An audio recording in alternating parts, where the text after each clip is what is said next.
Бул көчө Курманбек көчөсү. Бул көчөнүн узундугу 2 шақырымга жакын көчө.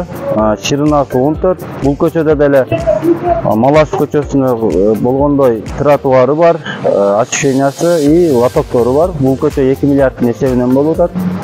Бул көчө жакын күндөр бул көчөнү дагы пайдаланууга беребиз.